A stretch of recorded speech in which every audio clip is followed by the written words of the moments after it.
tarixdə nə qədər adamlar var ki, peyğəmbər və imam onu kənarlaşdırıb bir işdən vəssalam, ondan düşmən olublar. Allah üçün sən müsəlmansansa sənə nə fərqi? Bir dənə Quranda ayə var, bunu deyim, maraqlı ayədir və sözümü tamamlayayım. Peyğəmbərlərini Allah deyir, İbrahim, İshak, İsa, Musa, ən üstün peyğəmbərlərinə.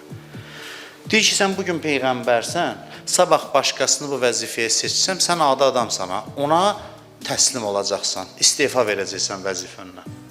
Bunu ayrıca deyir. Və iz əxəzəllah misaqən nəbiyyin, deyir, Allah peyğəmbərlərindən söz aldı. Ləma ateytukum min kitabin və hikmə. Bugün sizə kitab və hikmət vermişəm, bugün peyğəmbərsiz. Thumma ca'akum rasul. Sizdən sonra biri gəlsə, peyğəmbər gəlsə, musaddiqul lima ma'akum. Onlar da sizin kimi peyğəmbər olsalar, la tu'minunna bihi və la tansurunna. Sən çəkilirsən qırağa, ona iman gətirib və ona kömək eləməlisən. Vəzifə adamları üçün, xalqa doğrudan xidmət eləmək istəyən vəzifə adamları üçün ən ideal ayədir. Peyğəmbərlərin Allah deyir.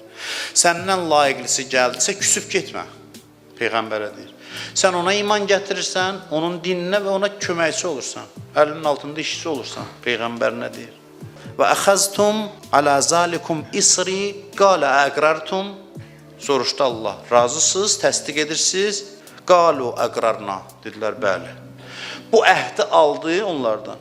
Qalə fəşhədu, şahid olun və ənə məakum minəş-şahidin. Razılaşdıq. Peyğəmbərlərinə deyir ki, səndən layiqlisi gələndə sən ona iman gətirirsən və peyğəmbərlik işindən istefa verirsən.